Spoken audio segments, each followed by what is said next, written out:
বাংলাদেশ এবং বাংলাদেশের বাইরে পৃথিবীর বিভিন্ন প্রান্তে যে যেখান থেকে চ্যানেলে দেখছেন আপনাদের সকলকে সাদর আমন্ত্রণ তৃতীয় মাত্রা দেখবার জন্য। সাম্প্রতিক নানা বিষয় নিয়ে আলোচনার জন্য আমার সঙ্গে স্টুডিওতে রয়েছেন আমার বসা আছেন বাংলাদেশ জাতীয়তাবাদী দল বিএনপির vice chairman doctor Asaduzzaman Ripon এবং আমার ডানে রয়েছেন বাংলাদেশ জাসদের প্রেসিডিয়াম সদস্য এবং ডাকসুর সাবেক সাধারণ সম্পাদক ডক্টর মোশতাক হোসাইন। স্বাগত আপনাদের দুজনকে তৃতীয় মাত্রায়। আর মাত্র 8 দিন বাকি জাতীয় সংসদ নির্বাচনের। আমি আপনাদের দুজনের কাছ থেকে বুঝতে চাইছি যে কেমন দেখছেন আসন্ন নির্বাচন বা এই নির্বাচনের যে রোড সেই রোড আমরা ক্যাম্পেইন কেমন দেখছেন, পারস্পরিক বাকবিতণ্ডা কেমন মনে হচ্ছে সব মিলিয়ে ডক্টর আসাদুজ্জামান রিপন? বাকবিতণ্ডা বলতে আমি যদি এভাবে বলি, জামাত ইসলামের তরফ থেকে একটু মানে সুর বা স্বর একটু চড়া আমার কাছে মনে হলো তাদের জোটের তরফ থেকে, যদিও নাম উল্লেখ করে না, একটি দল একটি গোষ্ঠী এভাবে পাবলিক রেফারেন্সে কথাগুলো বলে। তো অবশ্যই এটা বলা একটা কারণ আছে, তারা একটু, আমার যেটা ধারণা, তারা গত কয়েকদিন ধরে একটু চাপের মধ্যে পড়েছে। জামাতের আমিরের একটা এক্স হ্যান্ডেলে তার একটা স্ট্যাটাসকে কেন্দ্র করে, যেটা অবশ্য জামাতের তরফ থেকে বলা হচ্ছে যে এটা তিনি বলেননি, এটা হ্যাক করা হচ্ছে ইত্যাদি ইত্যাদি। অন দ্য আদার হ্যান্ড আমাদের দলের তরফে আমাদের পক্ষে যারা কথা বলেছেন এবং অন্যরা তারা বলছেন যে কথাটা তিনিই বলেছিলেন, লেখাটা তারই, কিন্তু অবস্থা ভেদে এখন একটা ব্যাপক মানুষের মধ্যে প্রতিক্রিয়ার কারণে এটা হ্যাক করা ঘটনা ঘটেছে। হ্যাক হওয়া অ্যাকাউন্ট এত তাড়াতাড়ি এটা রেস্কিউ করা যায় না, এটা নিয়ে একেবারে প্রযুক্তিগত ব্যাখ্যা অনেকেই দিয়েছেন। ফলে একটা হ্যাকাহিকির ঘটনা, যদি হ্যাকাহিকি বলে কোনো শব্দ নাই, আমি জাস্ট সার্কাস্টিক্যালি বললাম যে রাজনীতি একটা হ্যাকাহিকির ঘটনা ঘটে গেল। এটা কোন জায়গায় যে ঠেকবে, কিন্তু সেটা শেষ হতে না হতে তিনি আবারও বলেছেন যে জিয়াউর রহমান কর্নেল ওলি স্বাধীনতার ঘোষণা করেছিলেন রিভোল্ট বলে চট্টগ্রাম থেকে। হ্যাঁ, তো ফলে এই যে ইতিহাসের যে ঐতিহাসিক সত্য, সেটা হচ্ছে যে আপনার জিয়াউর রহমানই যে ইন্ডিপেন্ডেন্স ডিক্লেয়ার করলেন, যে I major Zia declaring independence, এটা তো সে 73 সালে জিয়াউর রহমানের লেখা। এবং আপনার ওই রিভোল্ট, সেটা 73 সালেই লেখা। দৈনিক বাংলায় তার যে সাক্ষাৎকার যেটা ছাপা হলো, বিচিত্রে তার যে সাক্ষাৎকার ছাপালো, লেখা, এবং বাংলা একাডেমিতে তিনি আমন্ত্রিত বক্তা হিসেবে তিনি বক্তব্য রেখেছিলেন at that time, deputy chief of army staff হিসেবে। তো ফলে এতদিন পরে এই জামাতের আমিরের যে নতুন বয়ান, স্বাধীনতার যাদের বিরুদ্ধে স্বাধীনতা যুদ্ধের বিরোধিতা করার অভিযোগ, গণহত্যায় অংশগ্রহণকারীর সহযোগী হিসেবে অভিযোগ, তারা কে ঘোষণা দিয়েছেন সেই বর্ণনার চেয়েও যেটা জরুরি ছিল, সেটা হচ্ছে যে তাদের কৃতকর্মের জন্য। আরেকটা বিষয় বোধহয় লক্ষ্য করেছেন, একটি ভিডিও ভাইরাল হয়েছে, জামাতের ঢাকা 17 আসনের একজন প্রার্থী ক্যান্টনমেন্টে প্রবেশ কালে তার যে বক্তব্যটা খুবই ছিল আপনার, অ্যারোগ্যান্ট অ্যাটিটিউড ছিল, আই মাস্ট সে। এটা উনি 17 প্রার্থী বটে, এবং সেই 17 আসনটি ঢাকা ক্যান্টনমেন্টের যারা বসবাস করেন তারাও সেই আসনের ভোটার, কিন্তু দ্য ওয়ে তিনি সুর চড়িয়ে বক্তব্য রেখেছেন, এটা আমার কাছে মনে হয় যে যারা সোশ্যাল মিডিয়াতে যারা এনগেজ থাকেন তারা এটা খুব ভালোভাবে দেখেননি, ভালোভাবে দেখার কোনো কারণ নেই। কারণ একটা মানুষ এখনও সংসদ সদস্য হননি বা জনগণ তাকে নির্বাচিত করেনি, তার আগেই সেনাবাহিনী তো দেশের জনগণের একটি অংশ, এটা তো একটা বিচ্ছিন্ন দ্বীপ না। ক্যান্টনমেন্ট আমাদের প্রতিরক্ষা কেন্দ্রিক একটা প্রতীক বটে, কিন্তু সেখানকার বাসিন্দা, ওখানকার সৈনিক বলেন, জওয়ান বলেন, কর্মকর্তা বলেন, তাদের উদ্দেশ্যে তিনি যেই বক্তব্যটি দিয়েছেন এটা খুবই অনভিপ্রেত ছিল, এবং এটা আমার মনে হয়, যদি আমি ভিডিওটা দেখেছি, সব মিলিয়ে নির্বাচনের যে নির্বাচনী সড়ক আপনি কেমন দেখছেন? আগামী 8 দিন কেমন যাবে বলে মনে হচ্ছে 12 তারিখ পর্যন্ত? এখানে আসলে আমাকে যেটা মনে হচ্ছে, মূলত আপনার প্রতিযোগিতাটা মূলত দুটো জোটের মধ্যে, দুটো জোট, বিএনপি ফর্মালি কোনো জোট করেনি, কয়েকটি অন্যান্য কয়েকটি সহযোগী কিছু রাজনৈতিক দলকে তারা আসন ছেড়েছে বটে। তো বলা যেতে পারে বিএনপি ভার্সেস আপনার মানে 11 দলীয় যে লড়াইটা, সেই লড়াইটা হচ্ছে। তো সেই লড়াইটা অনেক জায়গাতেই আমার কাছে যেটা মনে হচ্ছে, যদি আমার নিজের জেলার কথা যদি বলি, সেখানে এটা খুবই দৃশ্যমান নয়।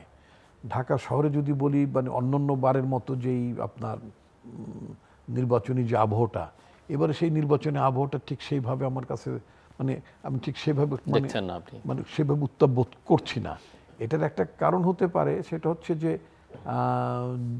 এটা তো আসলে বলা যেতে পারে যে মানে আপনার 24 আগস্টের যারা মানে যেই অভ্যুত্থানটি সূচিত হচ্ছে 5ই আগস্টের, সেই অভ্যুত্থানের সংগঠনকারী যারা তাদের মধ্যেই তো মানে নির্বাচনটা, পলাতক লীগের তো মানে এই নির্বাচনে অংশগ্রহণ করার কোনো সুযোগও নেই। সুতরাং পলাতক লীগ না থাকার কারণেই যে নির্বাচনটা অংশগ্রহণমূলক হচ্ছে না, এই কনসেপ্টে কিন্তু বিশ্বাস করি না।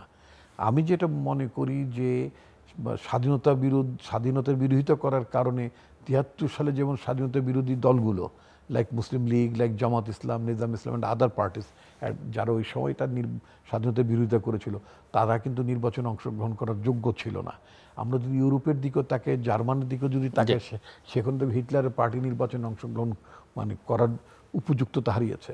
ফলে ইউরোপে যেমন নির্বাচনে হিটলারের পার্টি ছাড়া নির্বাচনের মানে ইনক্লুসিভ মানে অ্যাপ্রোচটার যেমন কোনো ঘাটতি হয়নি, বাংলাদেশেও 73 সালে যে মানে আপনার নির্বাচনটা হয়েছিল, এবং যেই নির্বাচনের মধ্য দিয়ে গঠিত সংসদ বাংলাদেশের সংবিধানটাকে অনুমোদন দিয়েছে, সেই নির্বাচনটাকে আমি মনে করি না সেটা কোনোভাবে একটা ফ্লড ইলেকশন অথবা মানে আপনার ইনক্লুসিভ ইলেকশনের বাইরে, তা মনে করি না।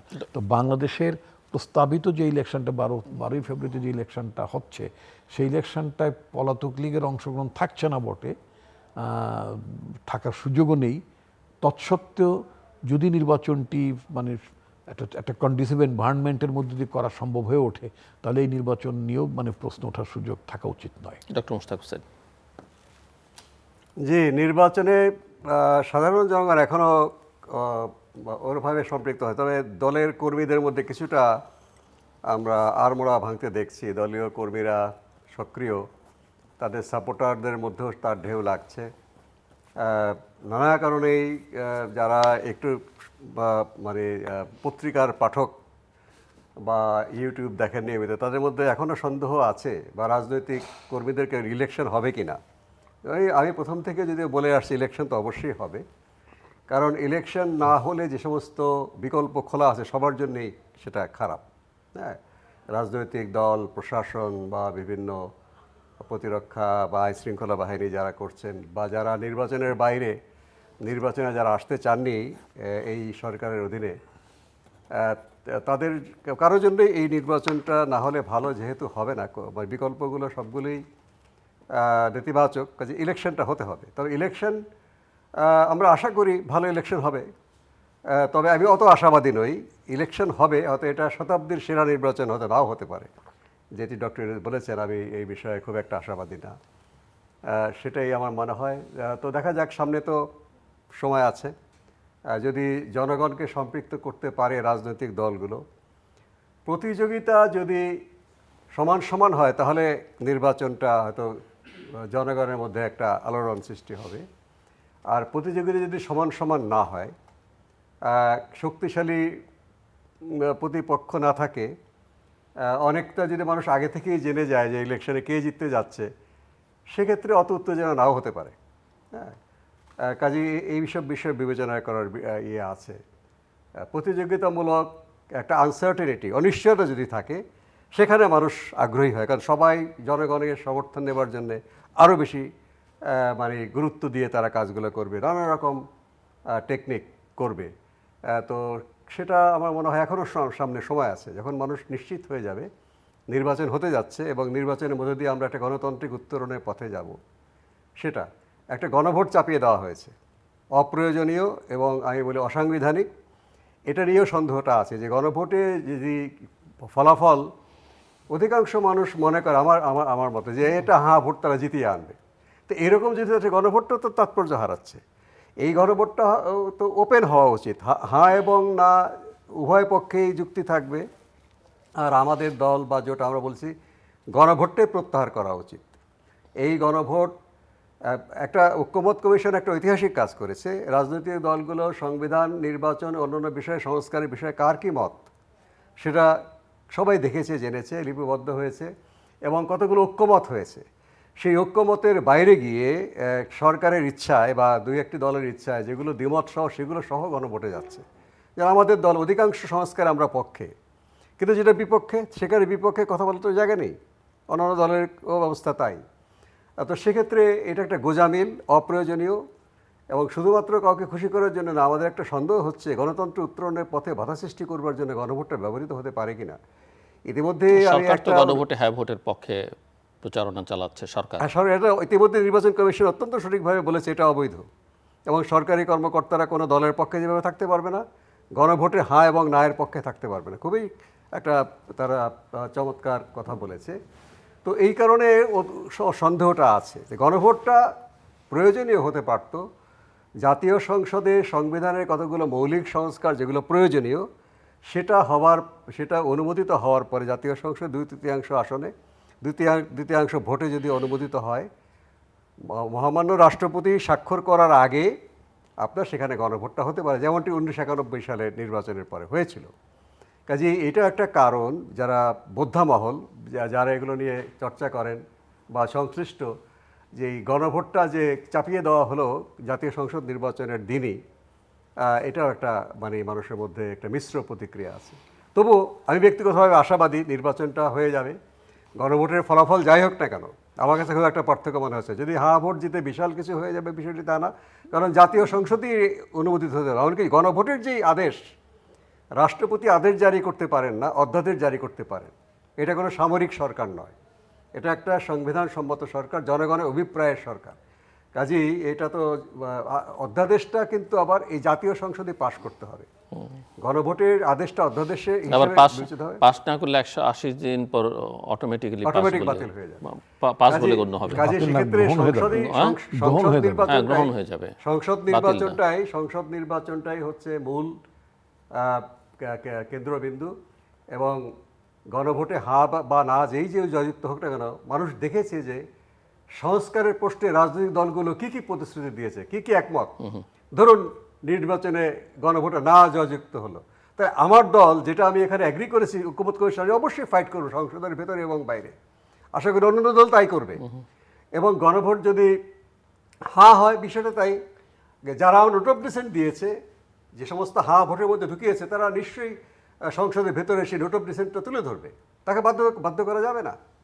কাজেই এটা তো মানে এইটা একটা আমাদের সাধারণ বা জাতীয় সংসদ নির্বাচনের উপরে এটা একটা কিন্তু প্রশ্ন হয়ে ঝুলে আছে। তবে জনগণের সুস্পষ্ট রায় যদি জাতীয় সংসদ নির্বাচনে হয়, এইসব শঙ্কা টঙ্কা সবগুলো আমার মনে হয় উড়ে যাবে। ধন্যবাদ। ডক্টর আসাদুজ্জামান রূপন, একদিন 2 ভোট। হ্যাঁ, মোস্তাক ভাই যেটা বললেন যে আপনার যদি হ্যাঁ জয়যুক্ত হয়, মানে তো পার্লামেন্টে হ্যাঁ জয়যুক্ত হওয়ার দীর্ঘদিনের রেওয়াজ ছিল, সেই অর্থে আমি বলছি গণভোট যদি হ্যাঁ ভোট বেশি পায়, তাহলে যেই এখন আপনি যেটা বললেন যে নোট অফ ডিসেন্টগুলো সহই তো আপনার আছে, ওটা তো মানে নোট অফ ডিসেন্ট আকারে নেই, প্রস্তাব আকারে আছে। তাহলে সেখানে ধরুন আমাদের দলের কথাই চিন্তা করুন, আমাদের যেই যে বিষয়গুলোর মধ্যে নোট অফ ডিসেন্ট আছে, এই সমস্ত বিষয়গুলো যখন হাতে জয়যুক্ত হয়ে গেল, তখন কি আমরা সংসদে সংখ্যাগরিষ্ঠতার ভিত্তিতে বা জোরে আমরা ইচ্ছে করলেই কি আমরা সেটা করতে পারবো? অবশ্যই জাতীয় সংসদ সার্বভৌম এবং গণভোট কখনো জাতীয় সংসদকে চাপিয়ে দিতে পারে না, এই ধরনের গণভোট। হ্যাঁ, কাজেই গণভোট আমি আপনাকে যদি এভাবে আর্গিউ করি, জাতীয় সংসদ রিপ্রেজেন্ট করছে জনগণের পক্ষ থেকে 300 জন মানুষ, আর গণভোটে অংশ নিচ্ছে দেশের সকল ভোটার। সুতরাং ভোটে জনগণের সম্মতি, জনগণের ইচ্ছা, জনগণের অভিপ্রায়ের থেকে ওই 300 জন মানুষের অভিপ্রায় বেশি হতে পারে না। দেখুন, আমি বলি, জেনারেল জিয়াউর রহমান সামরিক শাসক ছিলেন, তিনি একটা গণভোট করেছিলেন। জাতীয় সংসদে এই 2/3 ভোটে সেটা পাশ করতে হয়েছে। হ্যাঁ, সেটা যদি জাতীয় সংসদ 2/3 ভোটে রিজেক্ট করে দিত, তাহলে সেটা কিন্তু মূল্য থাকতো না। জেনারেল এরশাদ সামরিক শাসক ছিলেন, তিনি তার শাসনের পক্ষে গণভোট চেয়েছেন, মানে সম্মতি চেয়েছেন। 2/3 ভোটে সেটা পাশ করতে হয়েছে। 2/3 তিনি আসন না পেতেন, এটা নাকচ হয়ে যেত। কাজেই আপনি এইখানে গণভোটে যদি ওইভাবেই যদি আমি মনে করি যে জেনারেল জিয়া এবং জেনারেল এরশাদের গণভোট এবং এটা এক জিনিস না, অবশ্যই একটা। হ্যাঁ, এটা অনেকটা বিচারপতি শাহাবুদ্দিন যেটা 91 করেছিলেন তার মতো, সেটা কখনো ম্যান্ডেটরি, এটা পোস্ট এফেক্ট, মানে জাতীয় সংসদ নির্বাচনের পরে সেটা হবে। এখন আপনি এই গণভোটে যদি আপনার কথার কথা হা জয়যুক্ত অথবা না জয়যুক্ত হলো, জাতীয় সংসদ যদি তার সাথে একমত পোষণ না করে 2/3 ভোটে, এটা কখনোই গ্রহণযোগ্য হবে না। এখন যারা গণভোটের মানে নিয়ম নীতি লঙ্ঘন করে যারা সরকারি পয়সা এগুলো ব্যাখ্যা করছে বিভিন্ন জায়গায় গিয়ে, তাদের ব্যাখ্যা ভুল ব্যাখ্যা, তারা গায়ের জোরে ব্যাখ্যা করছেন। কাজে এই গণভোটটাও অনুমোদিত হতে হবে আপনার জাতীয় সংসদের 2/3 ভোটের মাধ্যমে, যেটা আগেও হয়েছে। এটা সংসদ অনুমোদন করে তার মানে এই নয়। আমি যে কথাটা আমি খুব মোরাল ইস্যুতে যে কথাটা বলতে চাই, যেখানে দেশের সকল মানুষ, যেমন মনে করেন পৃথিবীর বহু দেশ আছে, তারা যে নির্দিষ্ট দেশের অধীনে থাকবে কি থাকবে না সেটার ব্রেক্সিটের কথা, স্কটল্যান্ডের কথা বলা যেতে পারে, সেগুলো তো গণভোট হয়।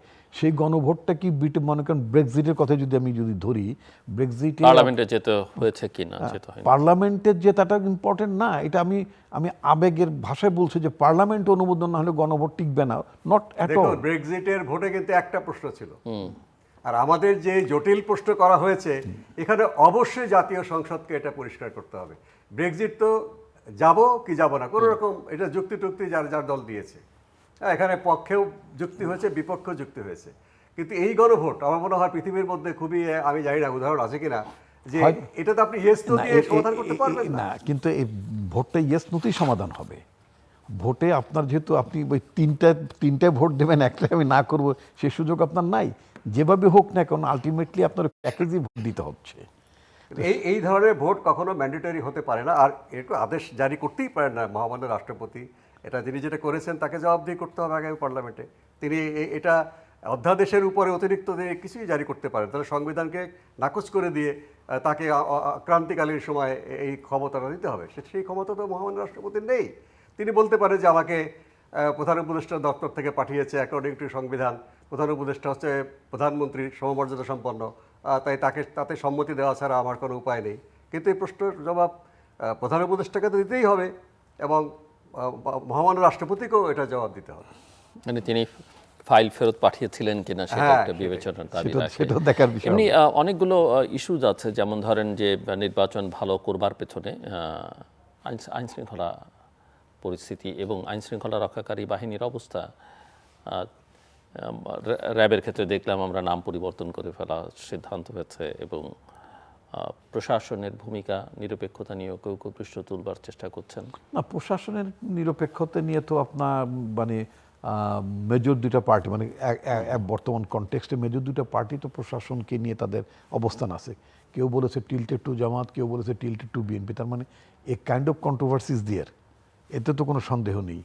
তো দ্বিতীয়ত আপনি যে মানে আইন শৃঙ্খলা বাহিনীর কথা বলেন, আইন শৃঙ্খলা বাহিনীর তো মোরাল স্ট্রেংথ একেবারেই খুবই মানে নিচে নেমেছে, তো কোনো সন্দেহ নেই। পোশাক বদলেছে বটে, কিন্তু আইন শৃঙ্খলা বাহিনীর যে মানে নৈতিক অবস্থানটা মানে অ্যাসার্ট করা এইটার সেই রকম জায়গাতে এখন পর্যন্ত পৌঁছতে পেরেছে বলে আমার মনে হয় না। যার জন্য সেনাবাহিনীকে আপনার মানে মাঠে থাকতে হচ্ছে, এবং নির্বাচন পর্যন্ত তারা মাঠে থাকবেন, হয়তো নির্বাচনের কিছুদিন পরেও তাদের থাকার প্রয়োজন হতে পারে। সবচেয়ে বড় কথা হলো প্রায় 1.5 বছর দেশের সেনাবাহিনী রাস্তায় থাকতে থাকতে তারাও তো ক্লান্ত। মানে এটা আমার পর্যবেক্ষণে এটা সেনাবাহিনীর প্রধানই বলেছেন যে দীর্ঘ সময় একটা দেশের সেনাবাহিনী পুলিশের ডিউটি মানে করার মতো অবস্থা থাকে না, বাট আলটিমেটলি একটা বিশেষ পরিস্থিতিতে থাকতে হয়েছে।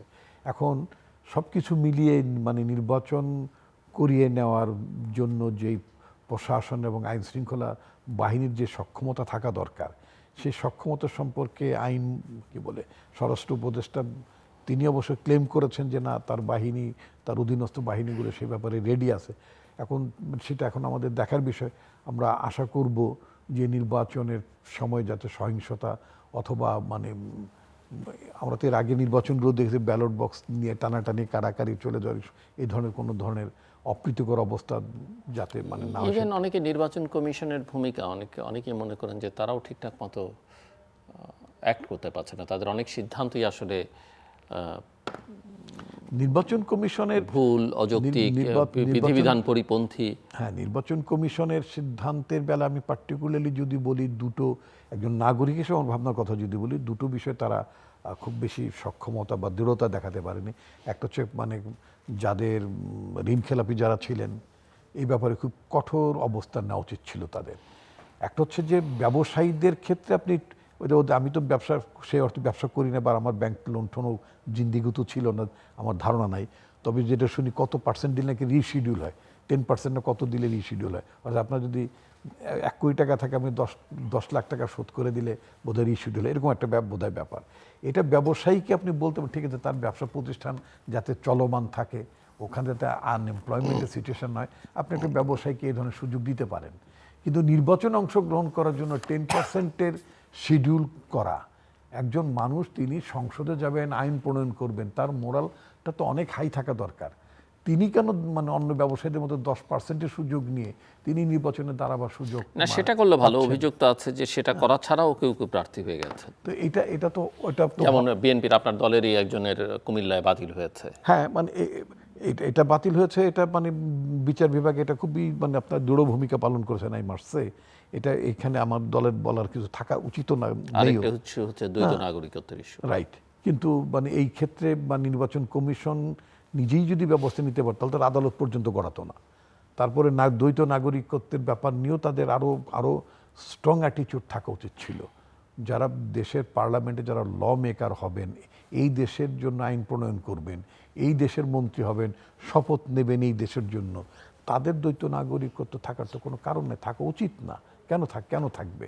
একটা মানুষ অন্য রাষ্ট্রের প্রতি আনুগত্য প্রকাশ যার করা আছে, যিনি অন্য রাষ্ট্রের স্বার্থ সংরক্ষণ করবেন, তার স্বার্থকে প্রোটেক্ট করবেন, হ্যাঁ, ডিফেন্ড করবেন তার ইন্টারেস্টকে, তেমন মানুষরা কেন মানে বাংলাদেশের আইন প্রণয়ন করতে যাবেন? আমি যদি ট্রাম্পের কথাই যদি ধরি, এখন ট্রাম্প যদি চাপ দেয় কথার কথা যে তুমি এটা না করলে আমি এটা করব না, এখন আমার আইন প্রণেতা যদি ওই দেশের নাগরিকও থাকেন তলে তলে, তো তখন তিনি তো শপথবদ্ধ, তার তো শপথ আছে যে তিনি মার্কিন যুক্তরাষ্ট্রের স্বার্থ সংরক্ষণ করবেন। তখন তো তিনি একটা ডাইলেমার মধ্যে পড়ে যাবেন, তার কার ইন্টারেস্ট তিনি প্রোটেক্ট করবেন। এই বিষয়গুলো পরিষ্কার থাকা দরকার, পরিষ্কার থাকা উচিত ছিল। নির্বাচন কমিশনের পক্ষে যারা মানে রিটার্নিং অফিসার যারা এগুলোকে সেটেল করেছেন, তারা খুব বেশি সক্ষমতার পরিচয় দিতে পারেনি। তাদেরই ক্ষেত্রে ভূমিকা নিয়ে বিতর্ক আছে, এটা নিয়ে সমালোচনা আছে। এবং এটা এই ধরনের ঘটনা আমার মনে হয় যে নির্বাচনের পরেও 12 তারিখের পর নির্বাচনের পরেও এই কন্ট্রোভার্সিটা বা এই ডিবেটটা থাকবে, এবং এটা আমার মনে ডিবেট জিয়ে থাকা হলো। তো ফলে ধরুন আমি যদি এইভাবে বলি, আমরা জনগণই তো ভোট দেওয়ার মালিক, ধরে নিলাম যে আমাদের দল জিতলো, তো জামাতের একজন ব্যক্তির জামাতের একজন ব্যক্তির বিরুদ্ধে অভিযোগ আছে তিনি কোনো একটি রাষ্ট্রের নাগরিক, তিনি একটা কাগজের দরখাস্ত দেখিয়েছেন যে তিনি তার নাগরিকত্ব পরিত্যাগ করেছেন। আসলে দরখাস্ত দিয়ে, একটা সাদা কাগজের দরখাস্ত দিয়ে নাগরিকত্ব ত্যাগ করা যায় না। একটা দেশের নাগরিকত্ব অর্জন করা যত কঠিন, ওটা ত্যাগ করাও তার চেয়ে মোটেও কম কঠিন না। আপনি মার্কিন যুক্তরাষ্ট্র বা ইউরোপের অনেকগুলো দেশ আছে যেসব দেশে নাগরিকত্ব অর্জন করার ক্ষেত্রে একটা প্রক্রিয়া আছে। আপনি স্টুডেন্ট হিসেবে গেলেন, কাজ করেছেন, ভালো দক্ষতা দেখিয়েছেন, আপনাকে তারা পার্মানেন্ট রেসিডেন্সি দিয়েছে ইত্যাদি, এবং একটা প্রক্রিয়া আপনি মানে নাগরিকত্ব নিয়েছেন। আমি একটু 2 সেকেন্ড শেষ করি, দিয়েছেন। কিন্তু দেয়ার আর কান্ট্রিজ যেগুলো খুব গুরুত্বপূর্ণ দেশ না, এই সমস্ত দেশে আসলে আপনার ওই বিয়ে করে নাগরিকত্ব অথবা চাকরি করে নাগরিকত্ব অথবা পড়াশোনা করে নাগরিকত্ব অর্জন করার ঘটনাটা ভেরি রেয়ার। ওইসব দেশে নাগরিকত্ব অর্জন করতে রীতিমতো ডলার গুনে। যখন এস্টাবলিশ হবে যে একজন মানুষ ওই সমস্ত দেশের ওই ক্যাটেগরির দেশগুলোতে তিনি নাগরিকত্ব নিয়েছেন, তখন তো যেই সরকার ক্ষমতায় আসবে তার মানে প্রতিদ্বন্দ্বী যেই দলটা নির্বাচনে হেরে যাবেন, সরকার চাইলে তো বলতে পারবেন যে আপনি সো অ্যান্ড সো কান্ট্রির আপনি নাগরিকত্ব নিয়েছেন, হোয়াট ওয়াজ দ্য প্রসেস, আপনি কী করে এটা মানে অ্যাকোয়ার করলেন। তো যদি বলে যে এবং সেখানে কাগজপত্র যদি মনে হয় তিনি নাগরিকত্ব পারচেস করেছেন, কারণ পারচেস করার বিধান আছে অনেক দেশে, তাহলে সার্টেনলি আপনি টাকা মানি লন্ডার করেছেন। টাকা টাকা দিয়ে যখন কিনেছেন তো আপনার সোর্সটা কি, কোন প্রক্রিয়া আপনি নিয়েছেন, এগুলো নিয়ে আমার মনে হয় নির্বাচনের পরেও এই বিতর্ক থাকবে, আইনি প্রক্রিয়াগুলো থাকবে। এটা এটা এটা অনেক এমপির বা নির্বাচিত হয়ে গেলেও অনেক এমপিকে এই বিতর্ক পিছাবে ধন্যবাদ না। ডক্টর মুশতাক হোসেন। দেখুন, নির্বাচনে আইন প্রয়োগে অবশ্যই কঠোরতা থাকা উচিত। তবে যারা মাঠ পর্যায়ে দায়িত্বে ছিলেন, রিটার্নিং অফিসার এবং সহকারী রিটার্নিং অফিসার, স্থানীয় জায়গায় বেশ কিছু জায়গায় কিছু কিছু দল তারা অনেক লোক জড়ো করেছে আচরণবিধি লঙ্ঘন করে। এখানে 5 জন যাওয়ার কথা 50 জন গিয়েছে এবং রিটার্নিং অফিসারদেরকে রীতিমতো চাপ প্রয়োগ করেছে, হয় পক্ষে নয় বিপক্ষে। ফলে এত প্রচুর সংখ্যায় আপনার প্রার্থিতা গ্রহণ না করে এই ঢাকায় পাঠানো হয়েছে কেন্দ্রীয় নির্বাচন কমিশনে। এতে মাঠ পর্যায়ে চরম বিশৃঙ্খলা দেখা গিয়েছে যে ওখানে যদি একজন প্রশাসনের মানুষ অনেক প্রত্যাশার পরে এবারে কিন্তু মানে বিসিএস প্রশাসন ক্যাডারের বাইরে কাউকে দেওয়া হয়নি আমার জানা মতে।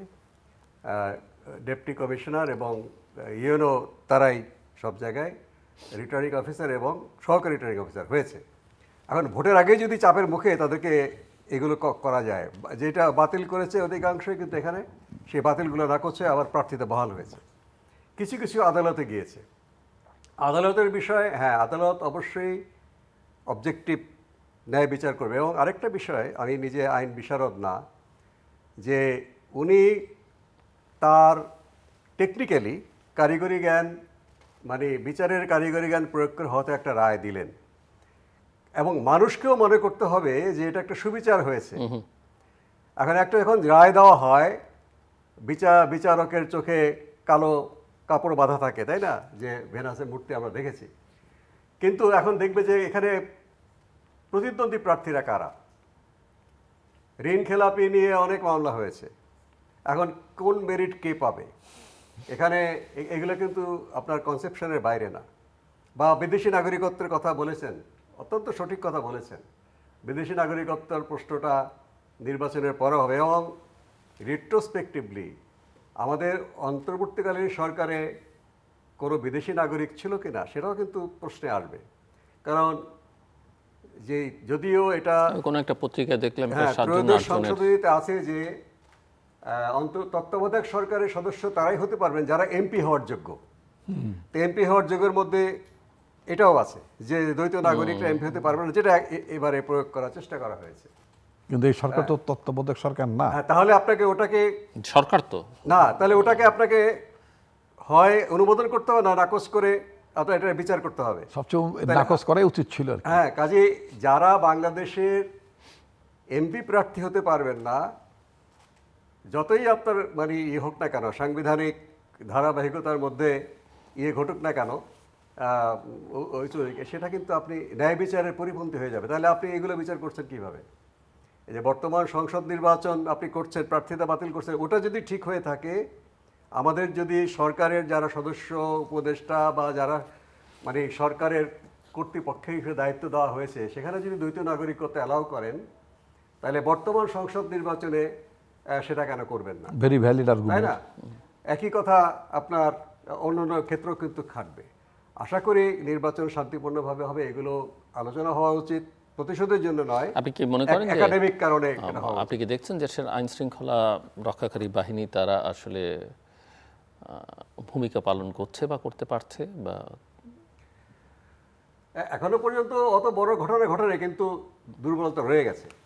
দেখুন, পুলিশের একটা সংস্কারের ব্যাপক সুযোগ ছিল এবং পুলিশ সংস্কার কমিশন একটা প্রস্তাব দিয়েছিল। পুলিশ নিজেরাই বলেছে যে রাজনৈতিক পক্ষপাতমূলক বা যারা ক্ষমতার জন্য স্টেক হোল্ডার তাদের নিয়ন্ত্রণের বাইরে একটা স্বচ্ছ স্বাধীন পুলিশ কমিশন হওয়া দরকার। এটা কিন্তু এই সরকার করতে পারলেন না, যদিও তাদের উপদেষ্টা মণ্ডলী থেকে সর্বসম্মতভাবে প্রস্তাব গিয়েছে। আমলাতন্ত্রের জায়গায় এটা আটকে রাখে। এটা কেমন? আমলাতন্ত্র কি উপদেষ্টা পরিষদের শক্তিশালী? তারা এই বিষয়টি কেন পাবলিক ইস্যু করলেন না? তারা গণভোট নিয়ে সংবিধানের বাইরে বা সাধারণ যে ন্যায় বিচারের ধারা তার বাইরে তারা প্রচার করতে লাগলেন এবং তারা এই জন্য বিশিষ্টভাবে লোক নিয়োগ করলেন।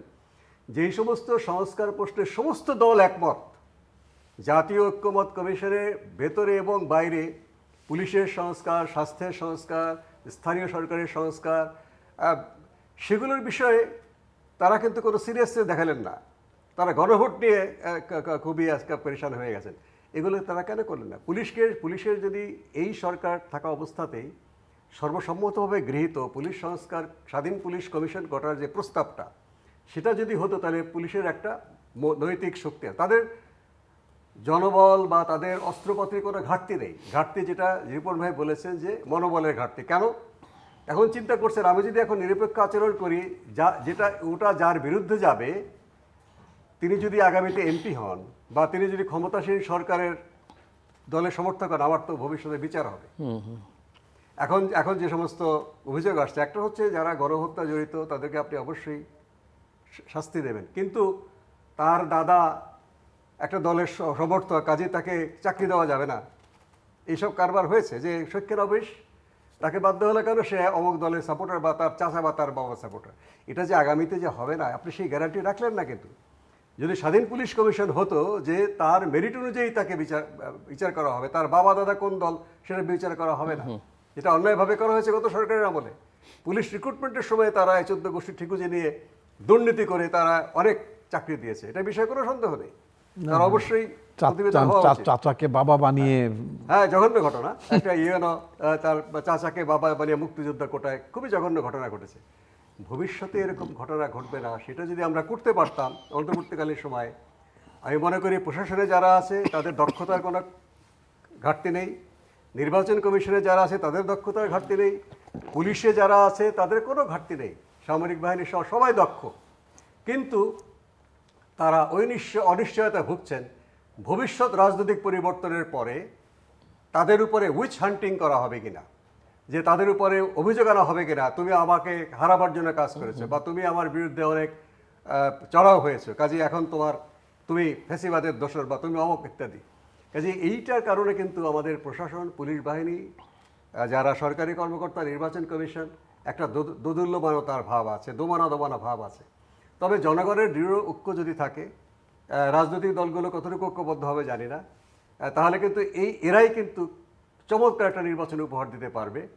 এই যে কদিন বাকি আছে জানি না সেই পরিবেশ তৈরি হবে কিনা। আরেকটা প্রসঙ্গ, যে বাংলাদেশের নির্বাচন আসতেই আমরা বিদেশিদের তৎপরতা দেখি, কিন্তু এবারকার তৎপরতাটা একটু গুপ্ত এবং সুপ্ত দুরকমই আছে। সো একদিকে প্রতিবেশীরা তারা খুব একটা সরব নয়, কিন্তু বোঝাই যায় যে তারা খুব একটা এই প্রক্রিয়ার সঙ্গে নিজেকে সরাসরি এনগেজ করছে না বা যে কোনো কারণে। পাকিস্তান যারা অনেকদিন সাইড লাইনে ছিল তারা এখন বেশ সক্রিয়। টার্কির কথা শোনা যায়, আমরা যুক্তরাষ্ট্র, ইউরোপিয়ান ইউনিয়ন, যুক্তরাজ্য তাদেরও নানা রকমের কথাবার্তা শুনি।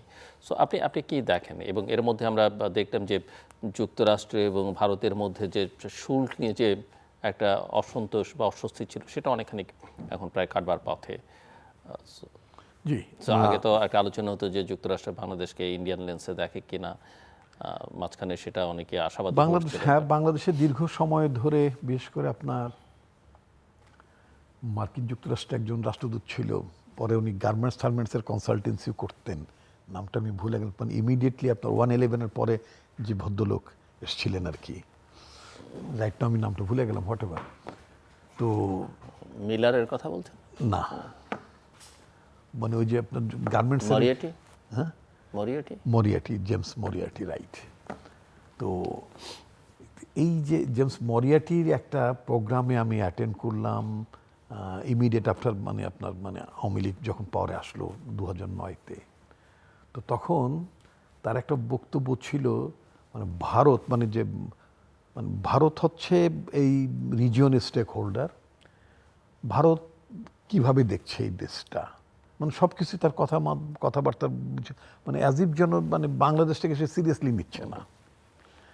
তো দীর্ঘদিন পর আমরা একটা স্বস্তির মধ্যে গিয়েছিলাম, বিশেষ করে গত কয়েক বছরে, যে বাংলাদেশটাকেই মার্কিন যুক্তরাষ্ট্র বা অন্য দেশগুলো তারা বাংলাদেশে তাদের যেমন অ্যাম্বাসি আছে এখানে একটা মিউচুয়াল ইন্টারেস্ট বা মিউচুয়াল ফোকাস থাকবে। তো এর মধ্যে এটা তো সত্য কথা যে আপনার সূর্যের তাপটা কোথায় উঠছে সেটার উপর তো অনেক সময় আপনি তাপ ইয়ে করবেন, অনুভব করবেন। মার্কিন যুক্তরাষ্ট্রের যখন ভারতের উপর যখন একটা শুল্কের চাপ বেড়ে গেল রাশিয়া থেকে তেল কেনাকিনির ব্যাপার নিয়ে, তখন বাংলাদেশ একটু কমফোর্টেবল জায়গা ছিল যে অ্যাটলিস্ট মানে বড় মুরব্বির দৃষ্টি আমার দিকে না, বড় মুরব্বির দৃষ্টি আমার প্রতিবেশী দেশে বা অন্যত্র অনেক দূরে। তো গতকালকেই যে রিপোর্টটা আমরা দেখলাম সেটা হচ্ছে যে আপনার চীনকে কন্টেইন করার দৃষ্টিভঙ্গিতে সেখানে মার্কিন যুক্তরাষ্ট্র ভারতের উপর তাদের মানে শুল্ক হার কমিয়ে দিচ্ছে, অর্থাৎ ভারতকে তারা আবার কগনিজেন্সে নিচ্ছে। ভারতের নেতৃত্বে, ভারতের কর্তৃত্বে, ভারতীয় পররাষ্ট্রমন্ত্রী আবার যাচ্ছেন যুক্তরাষ্ট্রে। রাইট, এ সব কিছু মিলিয়ে মানে মনে হচ্ছে যে এগেইন আবার ইন্ডিয়ান লেন্সে বাংলাদেশকে দেখার একটা ব্যাপার যাতে না হয়ে ওঠে। মিনওয়াইল বাংলাদেশে ট্রাম্প গভর্নমেন্ট যেই শুল্ক হার চাপিয়েছে তার থেকে কিন্তু ভারতে প্রায় 25 থেকে 50 পর্যন্ত করেছিল, আবার সেখানে নামিয়ে 18%-এ চলে আসছে। অর্থাৎ ইতিমধ্যে ভারত আমাদের চেয়ে কম, অর্থাৎ সেক্ষেত্রে অনেক কিছু এক্সপোর্টের ক্ষেত্রে আমাদের কম্পিটিটিভনেস কিন্তু ভারতের তুলনায় কম থাকবে। এটা একটা বিষয়। অপরদিকে আমাদের পলাতক লীগের লোকেরা মানে আপনার ভারতে বসে আছে, মাঝে মধ্যে কথাবার্তা বলে। গতকালকে বোধহয় জয় বোধহয় ক্যালকাটাতে বোধহয় একটা বই প্রকাশন উৎসবে কথা বলেছেন। তো এই যে দিনকে দিন কথা বলছেন এবং তাদের নানা ধরনের আকাঙ্ক্ষা প্রকাশ হচ্ছে, বা তারা তাদের দলের জনগণকে এটা করো ওটা করো বলতে পারছে। এইটা যদি নির্বাচনটা যদি যেটা আমাদের দল বলেছিল 3 থেকে 6 মাসের মধ্যে নির্বাচনটা করে, আমরা তো ইনিশিয়েটিভ চাচ্ছিলাম 3 মাসের মধ্যে নির্বাচনটা হোক। একটা বড় রাজনৈতিক দল হিসেবে অথবা দেশ পরিচালনার অভিজ্ঞতা হিসেবে আমরা সব কিছু মনে করেছিলাম সময়টা যত বিলম্ব হবে ততই আপনার পতিত স্বৈরাচার তারা কথা বলা শুরু করবে। এবং সরকারের গভর্নেন্সের অভাব ছিল, তাদের শাসন ক্ষমতায় তাদের দুর্বলতা ছিল, সব কিছু মিলিয়ে বাংলাদেশের জন্য একটা বড় মাপের মানে ঝামেলা প্রফেসর মোহাম্মদ ইউনূসের গভর্নমেন্ট মোটা দাগে মোটামুটি মানে সৃষ্টি করে গেছেন। একটা জঞ্জাল, আবার নতুন করে কিন্তু আবার যেটা বলে ডাস্টবিন থেকে আসে না, কাক অনেক সময় ময়লা আপনি ফেলে দিচ্ছেন কিন্তু কাক ঘেটে আবার আপনার আঙ্গিনার মধ্যে রেখে যায়। আমার কাছে মনে হলো বাংলাদেশের জনগণ যে জঞ্জালটা সাফ করে ফেলেছিল ইউনূস সরকারের কিছু ভুল সিদ্ধান্তের কারণে অথবা তার প্রশাসনের মধ্যে কিছু লোকের অন্য কোনো অভিসন্ধি থেকে তারা নির্বাচনটাকে পিছিয়ে দিয়েছে। বালকেরা তারা নির্বাচন মানে আগে সংস্কার পরে নির্বাচনগুলো না বুঝে অনেক আবেগের কথা বলতো, নতুন বন্দোবস্তের কথা বলতো, নিউ রিপাবলিকের কথা বলতো, এগুলো না জেনেই বলতো বলে আমি বিশ্বাস করি। কারণ এই যে নতুন বন্দোবস্ত বলে দুটি শব্দ, এটা গত 14-15 মাস, এখন অবশ্য পোলাপান বলে না, এর শুরুতে খুব বলতো, কোন মুরব্বীর কাছে শুনছে হয়তো, কিন্তু এটা জানে না। এই নতুন বন্দোবস্ত সম্পর্কে এক প্যারা লেখা এই ছেলেপেলেদের নতুন দলের তরফে এক প্যারা লেখা নাই, কোনোদিন তারা বলতে পারেনি। নিউ রিপাবলিক মানে নতুন প্রজাতন্ত্র, সেকেন্ড রিপাবলিক যেটা বলতো তারা, এই সেকেন্ড রিপাবলিকের কনসেপ্টটা কি, ফার্স্ট রিপাবলিক কোন অধ্যায়ে সেকেন্ড রিপাবলিক হয়, ফ্রান্সের রিপাবলিকগুলো তো তৃতীয় চতুর্থ রিপাবলিকের জায়গায় চলে গেল, সেটার অধ্যায়টা কি, প্রেক্ষাপট কি, এগুলো না জেনেই এই সমস্ত রিপাবলিক বলা শুরু করলো। তারপরে তো তারা যা করেছে সেটা তো আমরা সবাই জানি, তাদের হাসকাণ্ড বলেন, তাদের দুর্নীতির কথা বলেন। এখন তাদের মনোনয়নপত্র দাখিল করার সময় তাদের কাউকে দেখি আমরা কনসালটেন্ট হয়ে গেছে, ব্যবসা থেকে টাকায় আসছে, এই যে নানা ধরনের ফাঁক ফোকর ঢাকার জন্য নানান কিছু ব্ল্যাঙ্কেট দিতে হচ্ছে তাদেরকে, এটা তো এক্সপেক্টেড ছিল না। আপনি জনগণের কাছে আপনি ছিলেন আইডল, আপনার সে আইডল অবস্থাটা নাই, এটা ভেঙে গেছে, এটা কেটে গেছে। তো সুতরাং বিএনপি যখন বলছিল তখন কিছু লোকজন বলা শুরু করলো কোনো দলের তরফ থেকে বিএনপি ক্ষমতায় যাওয়ার জন্য মরিয়া হয়ে গেছে। বিএনপি ক্ষমতায় যাওয়ার জন্য মরিয়া ছিল না, বিএনপি দেশকে রক্ষা করার জন্য, দেশ যেটা অনিবার্যভাবে দেশ যেটা বিপদের দিকে আগাচ্ছে, আবার যে ইন্ডিয়ান হেজিমনি এখানে আবার মানে দৃষ্টি দেবে, এখানে প্রভাব বিস্তার করবে, সেই অবস্থাটা বিএনপি মানে এটা সেন্স করছিল, তার স্মেল করছিল। সেই জন্য আমরা চাচ্ছিলাম নির্বাচনটা হোক, এখন তো সেই জায়গায় আমরা চলে যাচ্ছি। বাংলাদেশের রাজনীতিতে বিদেশিদের ভূমিকা সবসময় আলোচনায় আসে, বিশেষ করে নির্বাচন আসলে সেটা আরো অনেক বেশি আলোচনা এবারও আছে। তো আপনি কি দেখছেন বিদেশি শক্তিগুলো বা বিদেশিদের ভূমিকা, তৎপরতা, বিদেশি পক্ষে বিপক্ষে অবস্থান নিয়ে নীতির বিষয়ে আমার দল বা আমাদের জোট আমরা বলি, দেখুন ভারতের সাথে আমাদের অনেক সমস্যা আছে, অসম অনেক বিষয়গুলো আছে। আমার প্রশ্ন হচ্ছে যে আমাদের নির্বাচনে তাদের ভূমিকা, আমি বলছি নট অনলি ভারত। আগে নীতিটা একটু সংক্ষেপে বলি, কিন্তু আমরা পাকিস্তানের পক্ষ হয়ে ভারতের বিরুদ্ধে আমাদের কোনো মানে ইয়ে করা দরকার নেই, খেলাধুলা করা দরকার নেই। আবার ভারতের পক্ষ হয়ে পাকিস্তানের বিরুদ্ধে খেলাধুলা করার প্রয়োজন নেই। চীনের পক্ষ হয়ে মার্কিনের বিরুদ্ধে জিহাদ ঘোষণা করার প্রয়োজন নেই। আবার মার্কিনের পক্ষ হয়ে চীন রাশিয়ার বিরুদ্ধে কোনো প্রয়োজন নেই। আমরা আমাদের জাতীয় স্বার্থে দ্বিপাক্ষিকভাবে যেখানে যেখানে মার্কিন যুক্তরাষ্ট্রের বিরোধিতা করা দরকার করব, চীনের সাথে করব, বা ইউরোপিয়ান ইউনিয়ন, সৌদি আরব, অনেকগুলো দেশ, যেহেতু আমরা অনেকের সাথেই সম্পর্ক আছে বা আমাদের উন্নয়নের সহযোগী ওনারা। তো যাদের এখানে বাংলাদেশে ইন্টারেস্ট আছে, অনেকে বিনিয়োগ করেছে বা অনেক কিছু আছে, তারা পর্যবেক্ষণ করতে পারে। যেমন আমাদের প্রতিবেশী দেশ ভারত, যখন ভারতে নির্বাচন হয় আমাদের অনেক মানুষ কিন্তু পর্যবেক্ষণ করে যে কে সামনে আসতে যাচ্ছে। অনেক পলিসির সাথে ব্যবসা বাণিজ্য ছাড়াও অনেক ইন্টারেস্ট থেকে করে। কাজে বিদেশের কোনো সরকার তারা যে এখানে বিনিয়োগ করেছে সেটা নিরাপদ থাকবে কিনা তারা উদ্বিগ্ন থাকতে পারে, বা তাদের সাথে এখানে শিক্ষা, সাংস্কৃতিক, কূটনৈতিক বিষয়গুলো আছে। পর্যবেক্ষণ করা, আগ্রহ থাকা দোষের কিছু না, আমরাও করি। মার্কিন যুক্তরাষ্ট্রে নির্বাচন হলে আমরা এখন তো আরও বেশি করে পর্যবেক্ষণ করব। আমাদের উপর বাণিজ্য শুল্ক চাপিয়ে দেওয়া হয়েছে, ভিসা নিয়ে সমস্যা হচ্ছে, ওখান থেকে অনেক লোককে ফেরত পাঠানো হয়েছে খুবই অসম্মানজনকভাবে। এটা এই সরকারের বদলে আরেক সরকার আসলে এটা কমে যাবে কিনা, এগুলো আমরা পর্যবেক্ষণ করি। পর্যবেক্ষণের বাইরে যদি আমাদের আভ্যন্তরীণ রাজনীতিতে অন্যায়ভাবে প্রভাব বিস্তার করা হয় বা তাদের সরকারি পর্যায় থেকে কোনো মন্তব্য করে যেটা নির্বাচনকে প্রভাবিত করতে পারে, সেটা অবশ্যই গ্রহণযোগ্য না। হ্যাঁ, সেটাকে অবশ্যই বিশেষ করে পলিটিক্যাল পার্টিগুলোকে আত্মসম্মান বোধসম্পন্ন হওয়া উচিত। আমি মনে করব যে বিদেশি যারা এখানে করে তাদের তো গোয়েন্দা বিভাগগুলো আছে যেগুলো তাদের মতো করেই চলে। আমাদের সরকারের উচিত গোয়েন্দারা যেন নিয়মের মধ্যে থাকে।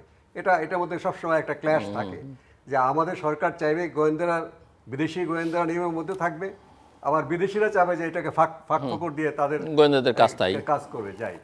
কিন্তু রাজনৈতিক দলগুলোর হাত দিয়ে কিন্তু আমাদের বাংলাদেশে রাজনৈতিক বিষয়গুলো অনেকগুলো হস্তক্ষেপ করা হয়, এবং রাজনৈতিক দলগুলো অনেক সময় উইলিংলি, স্বেচ্ছায় তাদেরকে সার্ভ করতে হয়। এটাই কিন্তু আমাদের আত্মমর্যাদার জন্য খুবই খুবই খারাপ, এবং সেখানে ওই নীতিটা পালন করা উচিত। হ্যাঁ, নিশ্চয়ই রাজনৈতিক দলগুলো নেতৃবৃন্দ দূতাবাসের সঙ্গে অবশ্যই কথা বলবে, কারণ বিশেষ করে যে সমস্ত দল ক্ষমতায় যাওয়ার কাছাকাছি আছেন বা বিরোধী দল, তাদের মতামতটা কি সেটা যেমন বিদেশিদের জানা দরকার, বিদেশিদের জানা দরকার যে আমাদের সম্পর্কে কী ভাবে।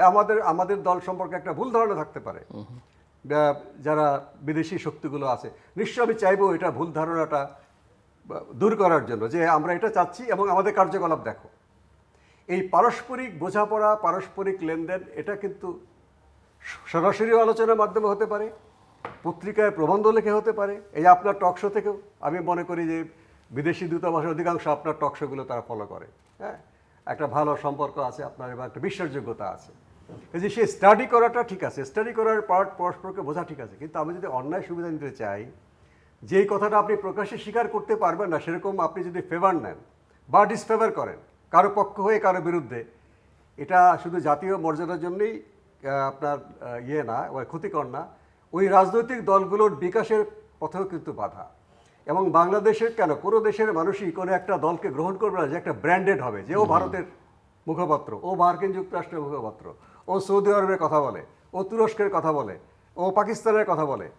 এইরকম ব্র্যান্ডেড হওয়া কিন্তু রাজনৈতিক দলগুলোর পক্ষেও কিন্তু একটা বিপজ্জনক। এবং জনগণ, আমি দেখেছি বাংলাদেশের জনগণ এরকম লোককে, সে যতই শিক্ষিত হোক, যতই ডাকসেট হোক, তাকে সমর্থন করে না। তার বিরুদ্ধে তারা প্রকাশ্যে যদি করতে সাহস না পায়, তারা কিন্তু আড়ালেও তার সমালোচনা করে। কাজে এই দিক থেকে আমরা বলি, হ্যাঁ, বিদেশিরা যেমন চেষ্টা করবে, তারা এখানে একদম তাদের কথায় উঠবে আর বসবে এরকম লোকজন এখানে প্রভাব বিস্তার করুক, সে সমস্ত জায়গায় যাক, রাজনীতিবিদ হোক, আমলা বা অন্যান্য জায়গায়। আমাদের সেটা বুঝেই যে আমরা স্বাধীনচেতা যদি না হই, এবং আলটিমেটলি কোনো বিদেশি শক্তি কোনো সরকারকে শেষ পর্যন্ত টিকিয়ে রাখতে পারে না। তাহলে শেখ হাসিনা কিন্তু আরও বহুদিন ক্ষমতা থাকতেন। তিনি বলে বেড়াতেন, হয়তো প্রকাশ্যে না, যে কোনো চিন্তা নেই, মানে কেন? যেখান থেকে বিপদ না, আসতে বলতো তো হবে। মোস্তাক ভাই, হ্যাঁ, বলতো তো দিল্লি আছে, আমরা আছি তো দিল্লি আছে। যাই হোক, এটা হয়তো তার ক্লোজ সার্কেল বলতে না, তাকে একদম টিকিয়ে রাখতে পারে নাই। পাবলিকলি বলছে তাদের জেনারেল হ্যাঁ, সেক্রেটারি বলেছে। ওবায়দুল কাদের। আবার কেউ যদি মনে করে যে মার্কিন যুক্তরাষ্ট্র আমার পক্ষে আছে, আমার কোনো চিন্তা নেই, আমাদের বাংলাদেশে বা বাংলাদেশের বাইরে বিভিন্ন দেশে যখন যেমন ফিলিপিন্সের মার্কোস, সে তো আমেরিকার একেবারে শোভয় ছিল, যে সে ভেবেছে মার্কিন যুক্তরাষ্ট্র যতদিন আছে আমাকে হঠাৎ প্রচণ্ড গণ-অভ্যুত্থানের মধ্য দিয়ে তাকে বিদায় নিতে হয়েছে। কাজেই বিদেশিরা বিদেশিদের অবজেক্টিভ নিয়ে, তাদের স্বার্থ নিয়ে কাজ করবে, আমরাও আমাদের অবজেক্টিভ পরিষ্কার করে আগাতে হবে। সম্পর্ক থাকা দোষের কিছু নয়, কিন্তু কারো পক্ষ হয়ে কারো বিরুদ্ধে এই ধরনের সার্ভিস দেওয়াটা অবশ্যই নিন্দনীয়। ডক্টর রিপন, শেষের দিকে আমরা ক্লোজিং রিমার্কস। ইনফ্যাক্ট আমরা চাই বা না চাই, আপনি যেটা বললেন যে সমস্ত দেশ, মানে অর্থাৎ যাদের এখানে দূতাবাস আছে, যাদের এখানে ইনভেস্টমেন্ট আছে, তারা বাংলাদেশে কোন সরকারটি আসছে, সেই সরকারটি আসলে তার বিনিয়োগ নিরাপদ কিনা, তার জিও পলিটিক্যাল ইন্টারেস্ট কতটা আপনার ডেভেলপ করবে অথবা কতটা ক্ষতিগ্রস্ত, এটার জন্য তাদের অবশ্যই এক ধরনের আগ্রহ থাকে।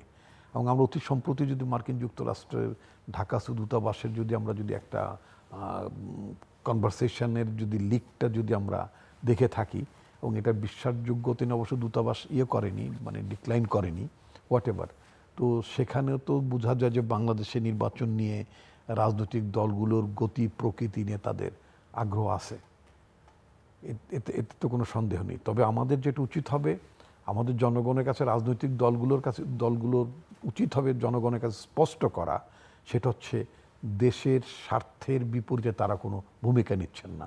আমাদের দলের তরফ থেকে আমরা এটা বলতে চাই যে আমাদের একটা প্রতিশ্রুতি জনগণের কাছে আছে, নির্বাচনের আগে থেকে আমাদের মানে পার্টির একটা স্পিরিটের কথা আমরা জানান দিয়েছি, সেটা বলেছি সবার আগে বাংলাদেশ।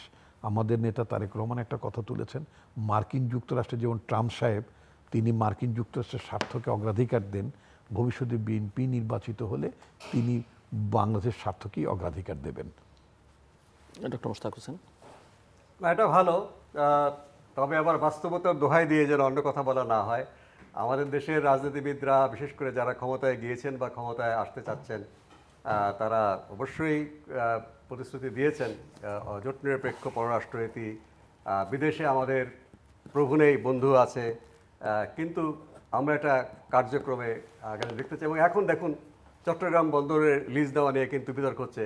রিপন ভাইয়ের দল কিন্তু কোনো কথা বলেননি, যদিও তাদের শ্রমিক সংগঠন অত্যন্ত সোচ্চার যে এটা লাভজনক বন্দর কেন বিদেশিদেরকে দেওয়া হবে। কাজে এই বিষয়ে কিন্তু তাদের দলের মূল দল থেকে কথা বলা হয়নি। কাজে এইগুলো কিন্তু দেখার বিষয় আছে। আমি যদি এভাবে বলি, এটা ছাত্রদের ইস্যুতে ছাত্রই কথা বলবে, তাই না? আমরা তাই বলেছি, আমাদের ছাত্র জীবনে আমরা তো তাই বলতাম, সেখানে বন্দর তার শ্রমিকদের বন্দর শ্রমিকদের বিষয় নয়, সেটা সত্য। তবে সেটা মানে পার্টির তো নিশ্চয়ই সেটার মানে এই কথা পার্টি এন্ডোর্সমেন্টের বাইরে শ্রমিক দল এইভাবে কথা বলতে পারে। শ্রমিক দলের ভূমিকা খুবই ভালো, তারা এখানে লিড দিচ্ছে, মানে নেতৃত্ব দিচ্ছেন। আমরা খুবই মানে দেখছি যে তারা তাদের ভূমিকা যেন অব্যাহত থাকে, কোনো এক সময় যেন তাদের মূল দল থেকে বলা না হয় এবার থামো, তাহলে তো সেটা দুঃখজনক হবে। দর্শক অনুষ্ঠানের শেষ প্রান্ত আমরা সামাজিক যোগাযোগ মাধ্যম ফেসবুক, এক্স এবং ইউটিউবে তৃতীয় মাত্রা লাইভ স্ট্রিম হচ্ছে, আপনারা দেখতে পারেন। টেলিভিশনের পর্দায় দেখতে না পারলে যে কোনো সময় যে কোনো স্থান থেকে ইউটিউবে তৃতীয় মাত্রা চ্যানেলটি সাবস্ক্রাইব করেই পর্ব বা পুরনো পর্বগুলো আপনারা দেখতে পারেন। ডক্টর মোশতাক হোসেন এবং ডক্টর আসাদুজ্জামান রিপন অসংখ্য ধন্যবাদ এই আলোচনায় অংশ নেবার জন্য। দর্শক, জাতীয় সংসদ নির্বাচন আর 8 দিন বাকি, নির্বাচনটা আশা নিরাশার একটা নির্বাচন হয়ে দাঁড়িয়েছে। তবে আমরা সবাই চাই যে অবস্থার মধ্যে, যে কাঠামোর মধ্যে নির্বাচন হচ্ছে, যতটা সম্ভব একটা ভালো এবং শান্তিপূর্ণ নির্বাচন অনুষ্ঠিত হোক। এবং একই সঙ্গে বিদেশিদের প্রসঙ্গে আলোচনা হয়েছে, বিদেশি রাষ্ট্রগুলোর ভূমিকা এবং তাদের সঙ্গে আমাদের এনগেজমেন্টের ইস্যুটি। সেখানেও আমার দুই অতিথি প্রায় একমত যে আমাদের জাতীয় স্বার্থটাই প্রধান, এবং সেটা বিবেচনা করেই আসলে এই সম্পর্কগুলো নির্ধারণ করা উচিত। আমাদের সঙ্গে থাকবার জন্য অসংখ্য ধন্যবাদ। আপনাদের সবার জন্য শুভকামনা।